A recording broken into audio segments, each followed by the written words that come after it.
कोई कहेगा, बताएगा? कथाएं किसकी होती है? भगवान की।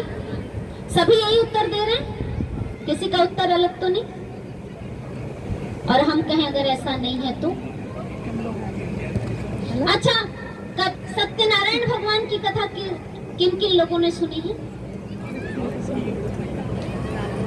तो सत्यनारायण भगवान की कथा में हम क्या सुनते हैं?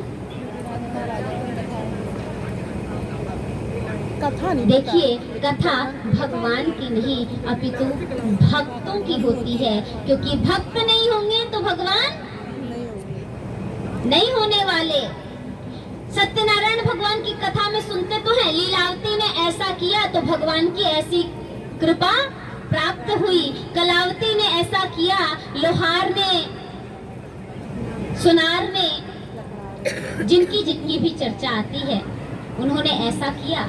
हम इस कथा में भी सुन रहे हैं। अगर हम कहें भगवान की कथा है, तो भगवान की जो कथा है श्री कृष्ण चंद्र भगवान की, वह कथा आप कल सायंकाल से, मतलब चतुर्थ दिवस के अंतिम प्रहर में आप प्रारंभ करेंगे। उसके पहले आप जितनी कथाएं सुन रहे हैं वो तो भगवान की नहीं है क्या? तो इसलिए कथाएं तो भक्तों की हैं, भगवान तो इसलिए हैं क्योंकि आप जैसे भक्त हैं। तो इसलिए विचार करिएगा सदैव और अपनी भक्ति को दृढ़ करिएगा, क्योंकि अगर भगवान की कथा हम चौथे दिन से सुन रहे हैं तो उसके पहले तक क्या सुन रहे हैं? कहा उसके पहले तक हम यही सुन रहे हैं।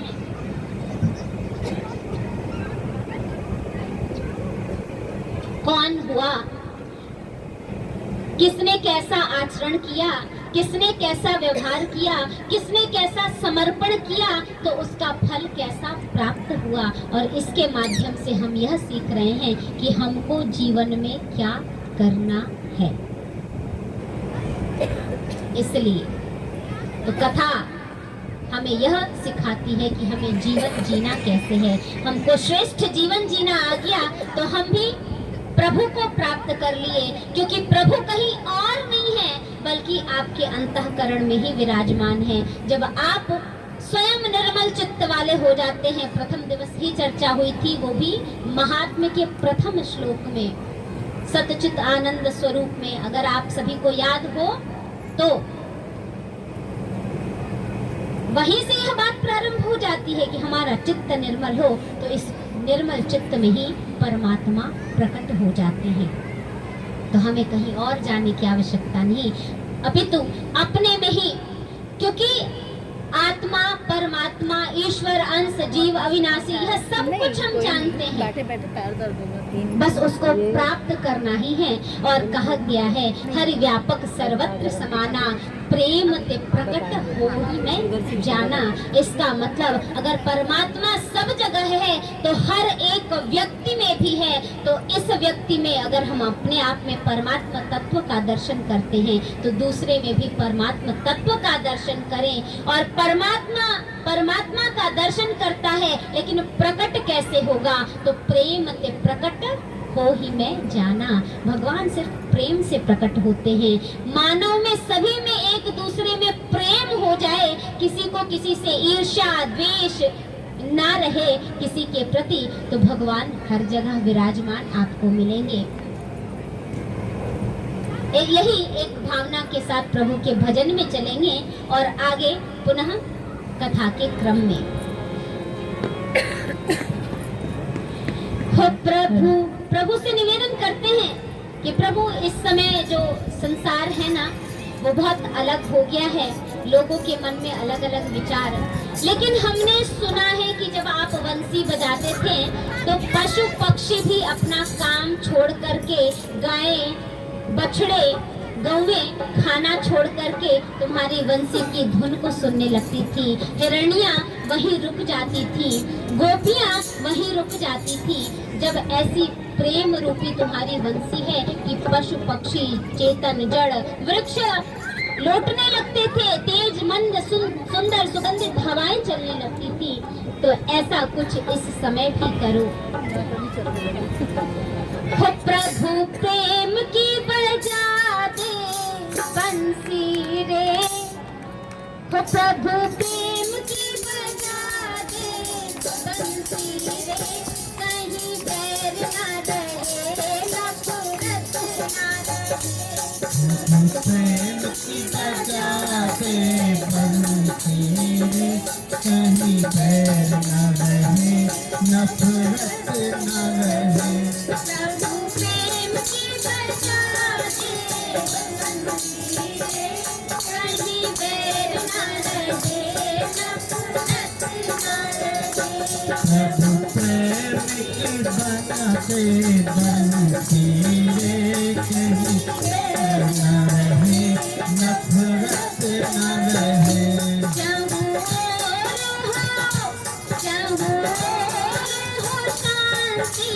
शांति रे, कहीं बैर ना रहे नफरत ना रहे।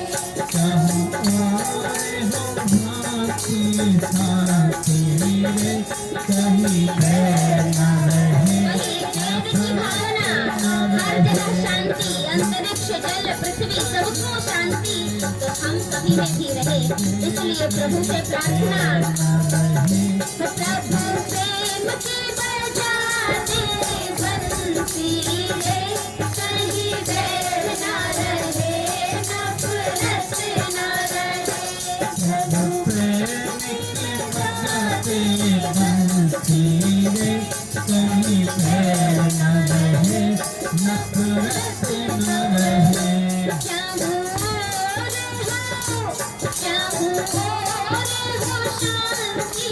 शांति रे, कहीं बैर ना रहे नफरत ना रहे।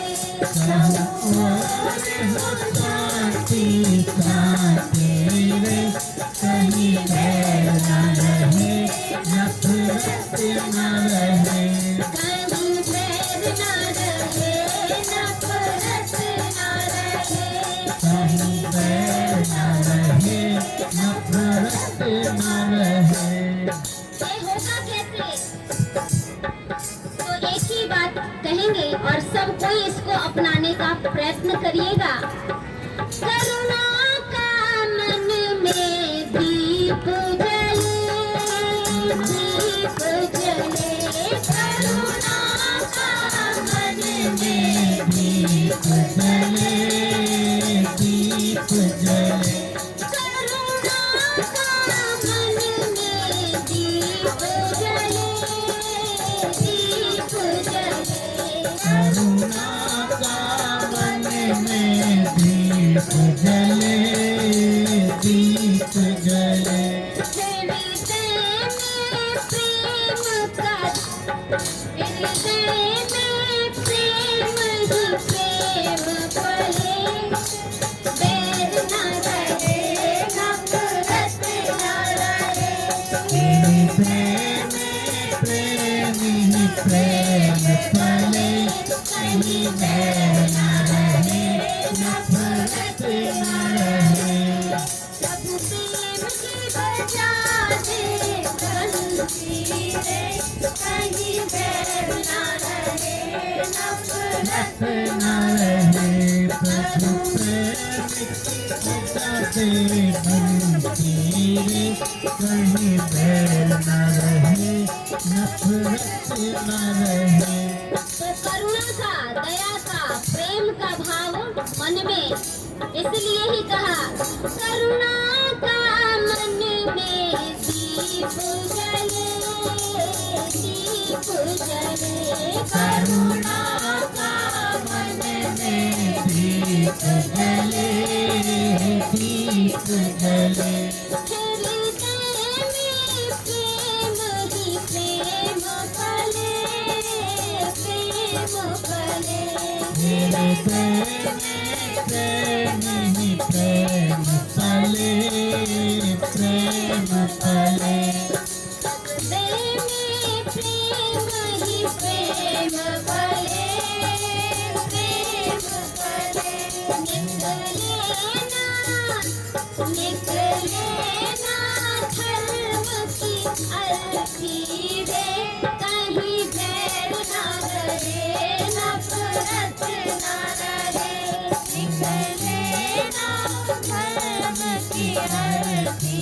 रे कहीं बैर ना रहे नफरत ना रहे निकले ना नवता की अर्थी रे कहीं बैर ना रहे नफरत ना रहे निकले ना नवता की अर्थी रे कहीं बैर ना रहे नफरत ना रहे चाहूं और हो शांति शांति रे कहीं बैर ना रहे नफरत ना रहे और हो शांति शांति रे कहीं बैर ना रहे नफरत ना रहे। लेकिन हमने पूर्व में ही कहा जब हम एक दूसरे में परमात्मा तत्व का दर्शन करेंगे तभी यह भाव भी आएगा। इसलिए लगे हर नर नारायण जैसा लगे हर नर नारायण जैसा हर नर नारायण जैसा लगे हर नर नारायण जैसा कर दे तो कुछ जादू ऐसा कर दे तो कुछ जादू ऐसा प्रभु सारे जगत के पाप मिटे प्रभु सारे जगत के पाप मिटे प्रभु सारे जगत के पाप मिटे सर्व पीड़ा हर संताप मिटे संताप मिटे हर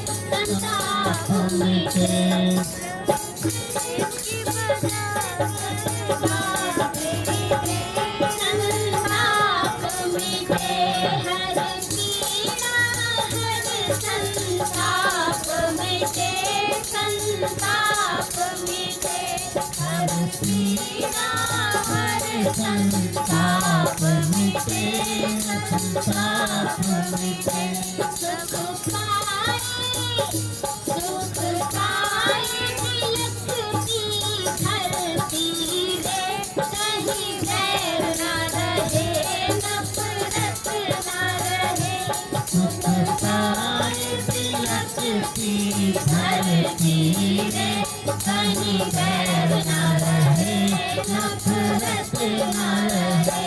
चाहूं और हो शांति शांति रे कहीं बैर ना रहे नफरत ना रहे और शांति रे कहीं बैर ना रहे नफरत ना रहे।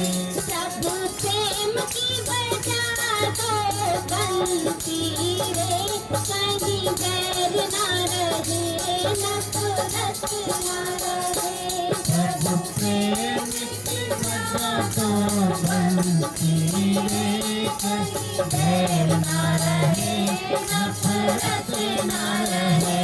जब प्रेम की बजा दो बंसी रे कहीं बैर ना रहे नफरत ना रहे जब प्रेम की बजा दो बंसी रे कहीं बैर ना रहे नफरत ना रहे। तो प्रभु से एक ही प्रार्थना और यह प्रार्थना करना ही नहीं है, प्रार्थना को साकार रूप देने में क्रियात्मक ढंग से जुड़ना भी। प्रार्थना करते हैं तो क्या आप जो प्रार्थना करते हैं उसके लिए उद्यम नहीं करते? करते हैं ना? तो इसके लिए भी उद्यम आपको ही करना है। तब होगा लगे हर नर नारायण जैसा और कहीं पीड़ा और संताप न रहे। और हमने कहा कि यह सब कुछ खत्म हो रहा है, तो सिर्फ और सिर्फ हमने प्रार्थना की ना, निकले ना मानवता की अर्थी रे। मनुष्य में से मानवता ही खत्म होती जा रही है, तो मानवता की अर्थी तो निकलनी ही है। तो मानवता को बचाइए और प्रभु के द्वारा प्रभु से की गई इस विनती को साकार रूप दीजिए। इस प्रकार सुंदर हमने श्रवण किया कि इस सुंदर ऐसा परीक्षित का राज्य था जहाँ कोई द्वेष ईर्ष्या नहीं थी, सब एक दूसरे के साथ अच्छे से रहते थे, इसलिए उनका सुंदर राज्य चल रहा था। वह राजा के रूप में थे, वेश बदल के निकला करते थे ताकि राज्य की स्थिति क्या है जान पाए। एक दिन निकले, कुछ दूर आगे चले ही थे कि उन्होंने देखा एक बैल है जिसके 3 पांव कटे हुए हैं, वह अपने एक पांव पर खड़ा है और अपने साथ एक गाय के साथ है और वह दोनों रुदन कर रहे हैं। पास में जाकर के सुनते हैं कि आखिर इनको कष्ट क्या है, मेरे राज्य में पशुओं को भी कष्ट हो तो मैं अच्छा शासक नहीं हूँ। तो देखा तो जाकर के सुन रहे हैं, जो गाय है वह रुदन कर रही है, अपने स्थिति को व्यक्त कर रही है उस बैल से, और बैल समझा रहा है कि इसमें खेद मत करो, दुख मत करो। क्यों? क्योंकि इस दुख का कारण कोई और नहीं बल्कि हम स्वयं हैं। क्यों? क्योंकि हमारे दुख का कारण हम ही होते हैं। हमारा किया गया अच्छा कार्य ही हमारे लिए हमारा अच्छा कल बन करके सुख का कारण बनकर हमारे सामने आते हैं। हमारा किया गया आज का गलत कार्य ही हमारे लिए कल हमारे आगे दुख रूप में आते हैं। इसीलिए तो प्रभु ने कह दिया, कर्म प्रधान विश्व रचि राखा। कर्म की प्रधानता ही है, आप जैसा कर्म करेंगे वैसा ही फल मिलेगा। इसलिए कर्म को ध्यान में रखिए। ऐसी बातें सुन करके परीक्षित ने समझ लिया यह कोई साधारण बैल नहीं हो सकता। तो यह बात सुनते ही उन्होंने विचार किया और शीघ्र ही वह समझ गए कि यह बैल कोई और नहीं बल्कि बैल के रूप में साक्षात धर्म है। शास्त्र कहते हैं, धर्मो ही वृषभारूपः, वृषभोरूपः। धर्म कैसा है? वृष के रूप में और गाय के रूप में प्रत्यक्ष पृथ्वी माता है जो अपने दुख को व्यक्त कर रही है। पूछा परीक्षित ने, महाराज आपकी यह दशा किसने की? मैं आपके लिए कुछ कर सकता हूँ? तो उन्होंने कहा, नहीं, आप क्या कर सकते हैं, यह तो काल के कारण है और इसका कहीं न कहीं कारण हम स्वयं हैं। इस प्रकार का उत्तर पा करके परीक्षित जाने लगे। जैसे ही परीक्षित आगे बढ़े तो एक भयंकर काला विराट स्वरूप वाला व्यक्ति आकर के उस बैल के चौथे पैर को भी काटने के लिए उद्यत हुआ।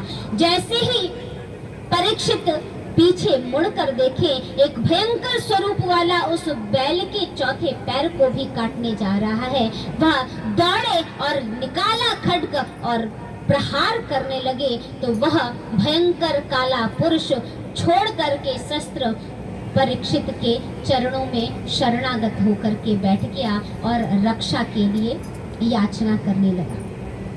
परीक्षित ने क्रोधित अवस्था में कहा, तुम कौन हो और मेरे राज्य में ऐसा करने की तुम्हारी हिम्मत कैसे हुई? उसने कहा, महाराज मैं साक्षात कलि हूँ।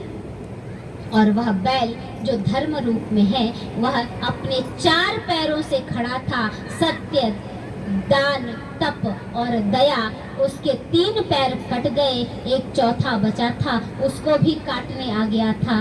क्योंकि धर्म के रहते मैं पूर्ण रूपेण नहीं आ सकता, इसलिए उन्होंने कहा तुम आज के बाद मेरे राज्य में प्रवेश नहीं करोगे। कलयुग ने कहा, महाराज मैं आपके राज्य में प्रवेश नहीं करूंगा, यह तो ठीक है, लेकिन अगर आप राज्य की बात करते हैं तो आप चक्रवर्ती सम्राट हैं, चौतरफा संपूर्ण पृथ्वी पर आपका ही राज्य है। आप ही बताइए मैं कहाँ जाऊं? मेरे भी रहने के लिए कोई तो स्थान चाहिए, तो आप मुझे कोई रहने का स्थान दे दीजिए तो मैं आपके राज्य में नहीं आऊंगा। परीक्षित ने कहा ठीक है, क्योंकि परीक्षित को अपने पितामह की बात आज भी याद थी कि शरण में आए हुए की रक्षा करना आपका परम धर्म है, परम कर्तव्य है। शरणागत कलियुग को भी शरण दिया। यह कथा सुन रहे थे जब शौनक ऋषि, तो उन्होंने पूछा महाराज कलियुग को स्वयं स्थान क्यों दिया? परीक्षित जी ने कहा क्योंकि परीक्षित जी ने जब कलियुग का संपूर्ण परिचय जाना तो उन्होंने देखा कि कलियुग में अनेकानेक बुराइयां हैं, लेकिन एक जो अच्छाई है वह बहुत बड़ी है, और उस अच्छाई को अगर कोई अपना ले तो सबका जीवन सार्थक हो जाएगा। क्यों? क्योंकि कलियुग जो लाभ हमें हर जगह सतयुग में यज्ञ इत्यादि बड़े बड़े यज्ञ वर्षों तप करने के बाद प्राप्त होते थे, वह फल कलियुग में मात्र प्रभु का नाम स्मरण करने से मिल जाएगा। यह कलियुग का सबसे बड़ा गुण है। इसलिए हरे नाम हरेर्नामैव केवलम कलौ नास्त्यैव नास्त्यैव नास्त्यैव गतिरन्यथा। तो भगवान हरि का नाम ले लेने से कलयुग में व्यक्ति तर जाता है, बड़े यज्ञ और तप करने की आवश्यकता नहीं। तो लोगों के जो मार्ग है लक्ष्य तक पहुंचने के वह सरल हो जाएंगे, इसलिए उन्होंने स्थान दिया। कहा ठीक है जाओ, मैं तुम्हें 4 स्थान देता हूँ। द्यूतम पानम स्त्रियः सूना यत्रा धर्मश्चतुर्विधः। 4 जगह जो अधर्म रहते हैं वह स्थान मैं तुम्हें देता हूँ, जाओ वहां निवास करो। उसने कहा महाराज ये चारों के चारों स्थान तो अच्छे नहीं हैं, द्यूत, पान, स्त्री गमन। तो कहा महाराज हमें कोई और भी स्थान दीजिए। ये 5 स्थान में क्या मदम कामम रजो वैरम यह सब रहने वाले हैं, तो कोई और स्थान? तो उन्होंने कहा ठीक है जाओ, मैं सुवर्ण में भी तुम्हें स्थान देता हूँ। सुवर्ण अच्छा स्थान है, क्योंकि भगवान स्वयं कहते हैं धातु नामस्मि कांचनः। धातुओं में सुवर्ण मैं हूँ, तो जहाँ भगवान का निवास है वहां मैं तुम्हें स्थान देता हूँ। ऐसा कह दिया। कहा महाराज सुवर्ण में अगर है, तो कहा इसका तात्पर्य स्पष्ट करने के लिए शास्त्रकार संत ग्रंथकार कहते हैं कि यह स्वर्ण किसका प्रतीक है? धन वैभव संपत्ति का प्रतीक है। कहा ऐसा कौन सा स्वर्ण, ऐसी कौन सी संपत्ति? कहा जो अनीति पूर्वक कमाई गई संपत्ति होगी, धन होगा, स्वर्ण होगा। किसी का हित मार के, किसी का अहित करके यदि आप कोई धन कमाते हैं तो उसमें कली का वास होगा। नीति पूर्वक कमाए गए धन में कली का वास नहीं होगा। इस प्रकार स्थान दे दिया और परीक्षित अपने राज्य को चले गए। कुछ दिन बीता। एक दिन परीक्षित का मन हुआ कि मैं राज्य में भ्रमण कर आऊं, तो भ्रमण करने के लिए निकले। जैसे ही राजमहल से आगे बढ़े, कुछ दूर आगे बढ़ते ही उनको अपना राजकोष दिखाई दिया। राजकोष में प्रवेश किए तो उसमें सुंदर सुंदर मुकुट पड़े थे। एक मुकुट उनको अच्छा लगा, पसंद आया, निकाला और उसको अपने सिर पर धारण कर लिया और उसको पहन करके बाहर निकले। तो उस दिन उनका शिकार करने का मन हो गया। शिकार करने के लिए जंगल की ओर निकले। जंगल में जाते जाते बहुत समय बीत गया और मध्यकाल जब बीत गया, राजा थक गए। परीक्षित, उन्हें प्यास पिपासा लगी। तो जल की इच्छा हुई। उन्होंने देखा वन में ही आगे जाकर के कुछ दूरी पर एक आश्रम था। उस आश्रम के निकट गए और जल मांगने लगे। जब जल मांगा तो अंदर से कोई आवाज नहीं आई। अंदर जाके देखे तो वह ऋषि जिनका आश्रम था वह संध्या कर रहे थे और प्रभु के ध्यान में लगे हुए थे। कोई प्रति उत्तर नहीं आने पे जल के कारण जो उन्हें उद्विग्नता हुई, प्यास के कारण, जल नहीं मिलने के कारण उद्विग्नता हुई, उसके कारण उन्हें क्रोध आया। और क्रोध में ऋषि ने जब जल नहीं दिया तो क्रोध में कह उठे कि हे ऋषि, तुम जानते नहीं हो तुम्हारे पास जल मांगने कौन आया है। मैं इस राज्य का राजा परीक्षित हूँ और तुम मेरे राज्य में रहते हो। तुम्हारा धर्म है कि तुम शासक की आज्ञा का पालन करो। राजा भगवान के स्वरूप में होता है। राजा प्रजा का पालन करता है और पालनकर्ता को भगवान कहा जाता है। तो मैं परीक्षित खड़ा हूँ, तुमसे जल की याचना कर रहा हूँ। तुम जल नहीं मांग रहे, जड़ की भांति पड़े हुए हो, यह ढोंग कर रहे हो ध्यान करने का। तुम इस प्रकार मेरा अपमान कर रहे हो। और अंततः कोई उत्तर नहीं आने पर क्रोध बढ़ा और वहीं पास में मृत सर्प को उठाया और ऋषिवर के गले में डाल दिया राजा ने और चले गए।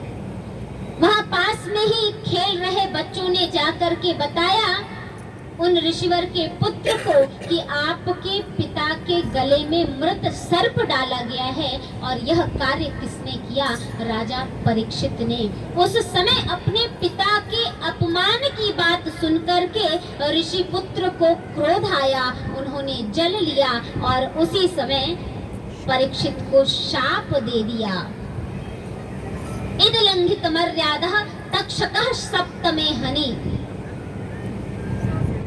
आपने इस मर्यादा का उल्लंघन किया है, अतः वह ही तक्षक जिसे आपने मेरे पिता के गले में डाला है वह आपकी मृत्यु का कारण बनेगा। तक्षकः सप्तमे हनि। और कब? ज्यादा दिन नहीं, 7 दिन ही। तभी से इस कथा के श्रवण की, यज्ञ की विधि 7 दिन की हो गई, क्योंकि राजा परीक्षित के पास 7 ही दिन शेष थे और उन्हें यह कथा 7 दिन में ही सुननी थी, क्योंकि उनकी मृत्यु का दिन निर्धारित हो गया। जब ऋषि पुत्र आए उन्होंने बताया, अपने पिता के गले से सर्प निकाला। पिता को कहा, पिता आपके साथ ऐसा हो गया। पिता ने कहा कोई बात नहीं, यह किसने किया? कहा राजा ने किया। और यह बात बताते हुए बताया उन्होंने कि मैंने उन्हें ऐसा शाप दिया है